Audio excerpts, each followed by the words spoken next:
Hello, y'all. This is Tiger from 106 Keep It a Bean. How's my 106 Keep It a Bean family doing out there, man?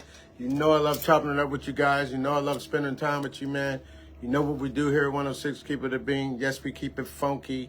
And you know, guys, we're always going to keep it fresh, man. I'm excited to be here with you guys to do another therapy session. Always excited and happy to do another one of these episodes with you guys. Just walk with me like I always say, man. And let's kind of see where this thing is going to go. I'm just excited to be here as always, man. So thank you for that. And equally, thank you for not charging me for these therapy sessions that I need. Remember I told you that I was going to start doing story segments where I'm going to tell some short stories that I hope you like. I hope you get something out of them. I hope you learn something and that you can take what you want from the story and apply it to yourself and then filter what doesn't out. But before I start the story, I want to talk about something about family secrets. I want to talk about family secrets, like I said. I grew up in a time when whatever happened in this house stayed in this house.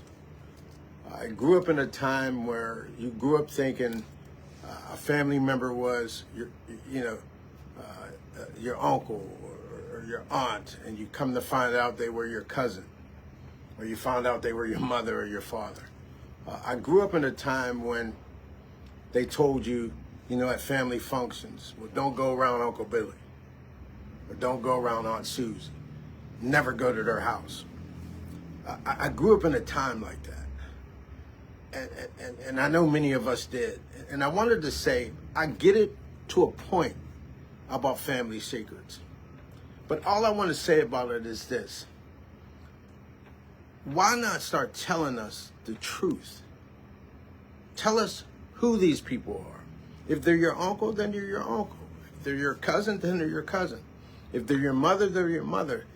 Why do we keep these secrets? Because I think they did a lot of damage to a lot of us.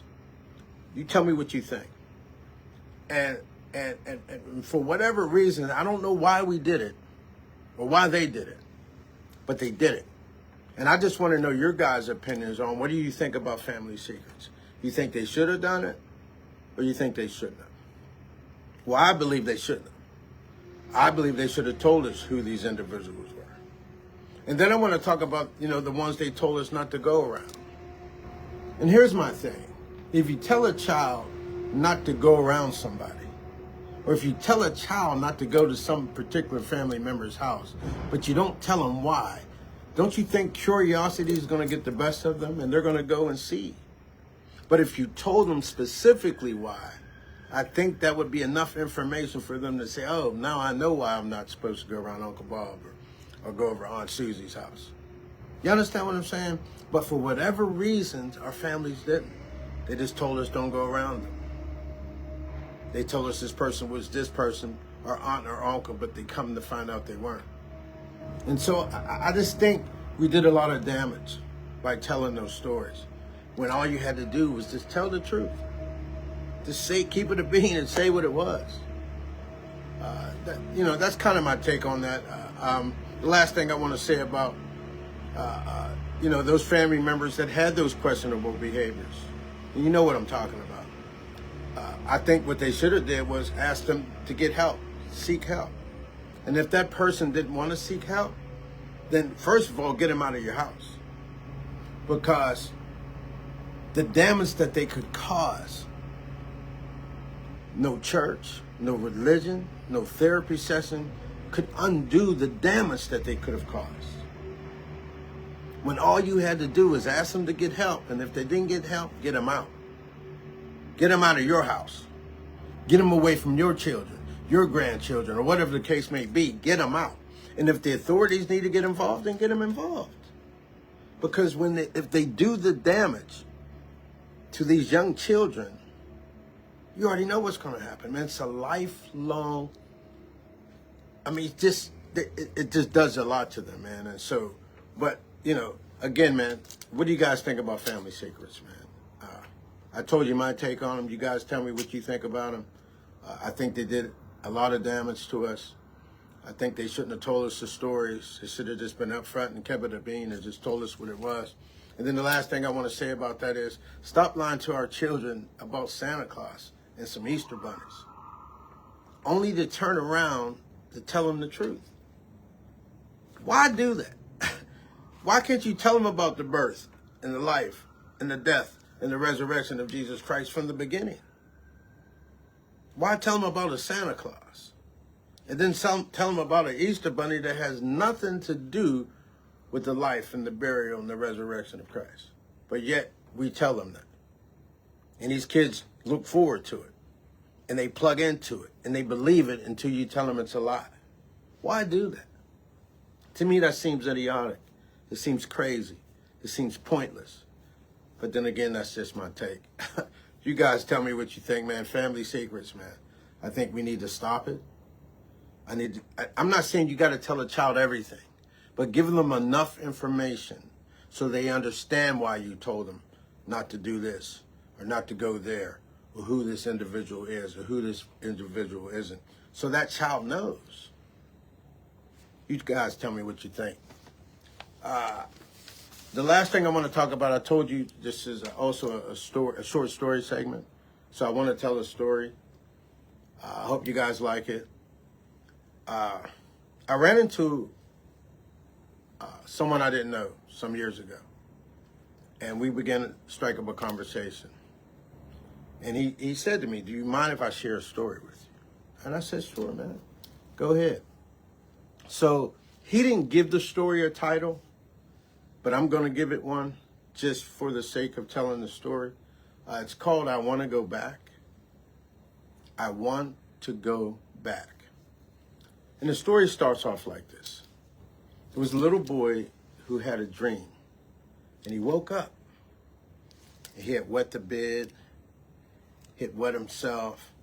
And he's frantic. And he's nervous. And he's scared because he knows he's going to get in trouble. So he quickly changes sheets. He changes his clothes. But while he's doing that, he realizes he doesn't hear his family. He doesn't see them. Nobody seems to be in the house. So he doesn't know what to make of it. He's scared. You know what I mean? He's like, man, what's going on? Did they leave me? What's going on? And so he walks downstairs and he opens up the door and he steps out onto the porch. And as he does that, he can hear his family in the distance. They're laughing and they're talking and they're having a conversation. So he closes the door, he runs back up, and he jumps in the bed and pretends to be asleep. Well, some years have passed. I think now he's about 10, 11, or 12. And he gets an opportunity to spend the summer with his birth mother. Because the people that he lived with, he's related to them, but they're not his birth mother and father. And so he gets this opportunity to spend a summer with his birth mother. He's excited. He doesn't know what, he doesn't know. He's excited. He's on pins and needles. He's just like, man, he hasn't seen her for years. But when he gets there, he feels this connection. He feels this bond. He feels this love that he's never felt before. It was like a warm blanket. It covered him. It protected him. And he liked it. And he enjoyed the summer with his birth mother. But then the summer ended, and he had to go back. He was angry. He was mad, and he cried. And he kept saying, I don't want to go back. I want to stay. But he knew he had to go. So he went back. And just a sidebar or a side note, even though the people treated him good, and he was part of the family, he was related to them, but he always felt like he didn't belong. For whatever reason, he just always felt disconnected. He just never felt like he belonged there. And so some years have passed, and now he graduates from high school. And the family that had been taking care of him since he was a little boy, they came to him and said, well, it's time for you to go. So he packs his stuff up and he leaves. And he moves back with his birth mother. But this time, she's married now. She's had a couple other kids. And things are different. But he loves her and she loves him, and so he makes the best of it. And so now it's time for him to live his life. And so he gets a little older, he's in his early 20s, and he meets someone. And he falls in love with her. And she falls in love with him. And they begin to have a couple of children. And when he became a father, he made a promise to himself. He said, I will never allow my children to feel like they don't belong. I'll never let them experience that feeling as if they don't belong. And he stayed true to it. And he was happy about it, that he made sure that his children never felt that feeling that he felt inside. And so one night, he has a dream. And in this dream, it's almost as if someone took a high-powered vacuum cleaner and they placed it over his mouth, and it sucks his soul out, or his spirit. And now he's floating up on the ceiling.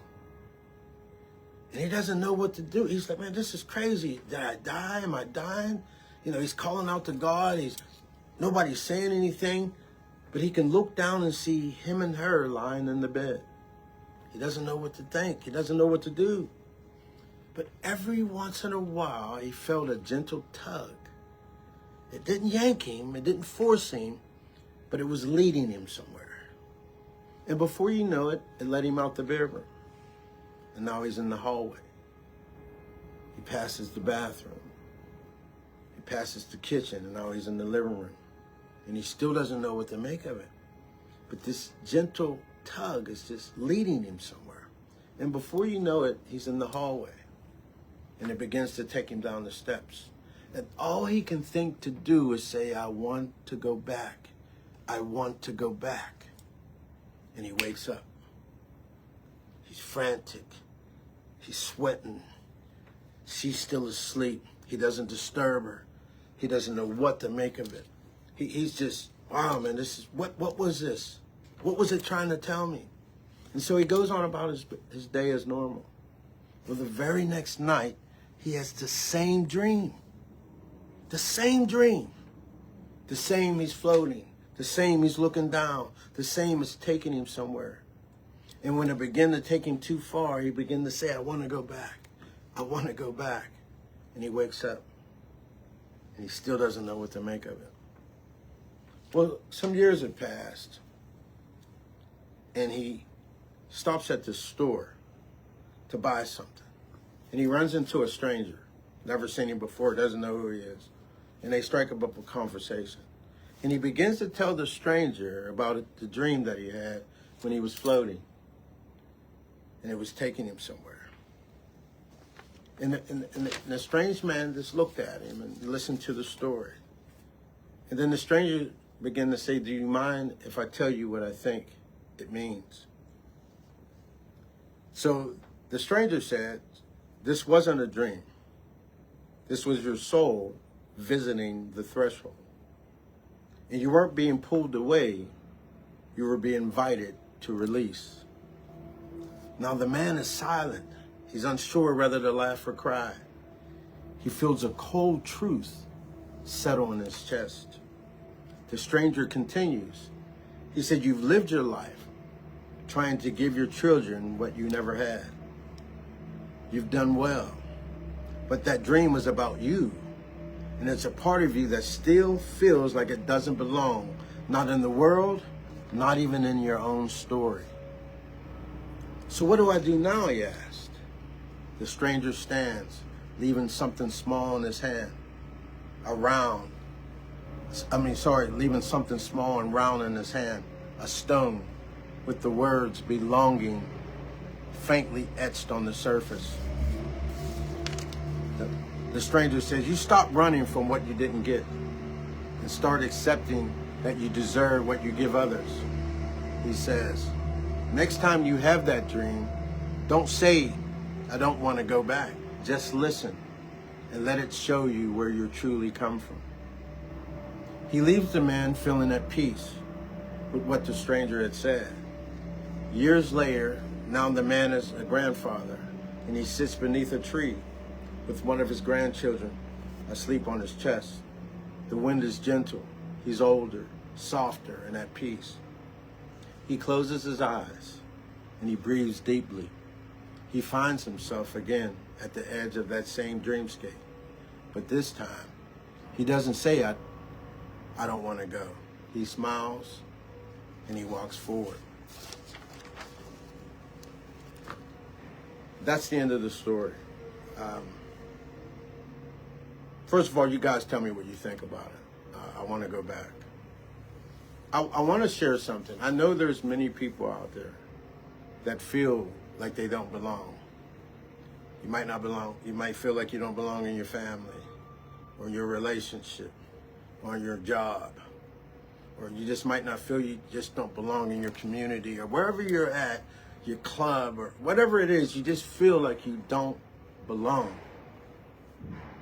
And I want to kind of what I got from the story. When you feel like you don't belong, I guarantee you that you'll have a dream, or you'll run into a stranger, or you'll run into a situation that it's different. It may be strange, but it's trying to take you somewhere. It's trying to reveal something to you. It's trying to speak to you, but you have to be willing and able to let it do it. And I guarantee you, if you feel like you don't belong, I guarantee you there was a point in your life where you either had a dream or somebody walked up to you that you never seen before, doesn't know anything about you, and they said something to you, but you ignored it. You thought they were crazy or whatever the case may be. So don't take it lightly, man. And it's okay to feel like you don't belong. You just have to find out why. You have to find that dream or find that stranger or find that situation or find something that just begins to tell you where you came from, begins to tell you who you are, so you can get rid of that feeling of not belonging and actually find out you do belong, because you're unique, you're special. There's nobody else on the planet like you. No one. And when you look in the mirror, you should see that. You should feel that there's no one else like me. Doesn't mean I'm better. It just means I'm different. It just means I'm unique. It just means that when I was made, that there's no one else out here like me. So that should make you feel special. That should make you feel good. And now I know there's work to be done, because you have to find your purpose. And that can be challenging. And that can take a long time, because I'm one of those people. I still haven't found my purpose. But I keep searching, I keep knocking, I keep asking. And I'll never give up until I, leave this earth and go to the next round. And so I'm just challenging you guys out there, man. Tell me what you think about I Want to Go Back. About the story. About a little boy who had a dream. Who later became a man who had another dream. Who ran into a stranger who began to tell him what the dream meant. And he found peace. And then when he had the dream again, he followed it. He trusted. He believed in it. He plugged into it. And he allowed it to take him and show him who he really is. But again, you're unique, man. You're special. You are. You really, really, really are. Pat yourself on the back. There's nobody else like you. I don't care what anybody says. I don't care what your family says, your friend says. I don't care what they say on the job. I don't care what your spouse says to you. You are unique. You are special. And you're beautiful. And you have something to give. And you have something in here that needs to come out. You just have to find out what it is. You guys tell me what you think, man. I told you I'm going to start sharing some short stories with you guys. I got some more, man. Trust me, I do, man. I did the first one, and then now, I'm doing this one. I just wanted to share them with you. I told you that's what we do here at 106. Keep it a bean. We're gonna keep it funky. We're gonna keep it fresh. I'm gonna keep coming, man. I really am. That's just what we do here. I want to plug into you, and I want you guys to plug into me. I keep telling you guys, tell your friends to go to my YouTube page, my Facebook page, my Instagram page. It's all 106 Keep It a Bean. Hit subscribe, man. And tell me what you think. Give me your feedback. And if you want to be a guest, hit me up, man, and we'll work out the logistics and we'll make this thing happen. Because remember, 106 Keep It a Being is your platform. It's your place where you have a voice, where you can say whatever you want to say, talk about whatever you want to talk about. But just always understand when you do talk about or share what you want to talk about, there are going to be some people out there who don't like it. You know what I mean? They just ain't going to like it for whatever reason, but they're entitled to their opinion, but they're not entitled to the facts, if that makes any sense. And so it's a podcast of the people and for the people. And everyone has a voice, and everyone has a right to be heard. And so I stand on that, and I believe that. And so tell your friends, tell whomever you have to tell. You know what I mean? Plug into 106 Keep It a Being, because we plug into you. Try to keep my pulse on the people. I'm always out and about, promoting my podcast, talking to people, asking questions, trying to understand what's going on and what isn't going on, because there's a lot going on in the world with Trump and wars. A plane just crashed again. God bless those 240 people that lost their lives. It's crazy, but this stuff is happening at a rapid pace, and it seems like nobody's saying anything, man. We have religious leaders falling by the wayside. We have religion taking a toll on us, lying to us, manipulating us. We have the synagogues of Satan out here with their propaganda, disseminating information, leading people astray. We got all this stuff going on. We got gun violence, which I talk about all the time. I'm an advocate for gun reform legislation. I call gun violence a pandemic. It's a pandemic that America's facing. It's happening every day. You turn on your phone, you turn on your television, somebody's being killed by a gun, that somebody pulled the trigger. And I've told that story before, where, when you pull that trigger, you can't tell the bullet to come back. It's going to go wherever it's going to go. And the damage that is caused, not only does it take a life, it takes the life of the shooter. It affects the community. It affects legislation. It affects the government. It affects the community. It affects the people. Everybody is affected when you take somebody's life, man. And that person can't come back. This isn't a video game. This isn't Xbox. This isn't television where, your favorite characters just keep coming back. No, that doesn't happen, bro. It's over. It's a wrap. So let's be conscious. Let's be aware. Let's stop killing each other. And the last thing I'm going to say about the gun violence. Everybody has a right to be angry. You do. You do. You just can't allow your emotions to control you. You can't act off your emotions. Calm down. De-escalate the situation. Walk away. Let some time go back. And I guarantee you, if you do that, I think you wouldn't want to shoot him. Because I told you gun violence is a disease. And I told you what the cure is. It's love. Because if you love somebody, I might want you to hurt. I might want you to go through some things. I might want you to feel what I feel, but I don't want to kill you. I don't want to shoot you. I may stop speaking to you for a while, but I don't want to shoot you, if that makes any sense. So guys, man, I love you guys. Keep tuning in, man. I told you I'm going to keep telling stories. This was the latest one. It was called I Want to Go Back. If you haven't listened to it, go back and check it out. Hit like, hit subscribe. Guys, tell me what you think about it. It's a story I think a lot of us can relate to, because there's a lot of people out here that just feel like they don't belong. I'm one of them, man.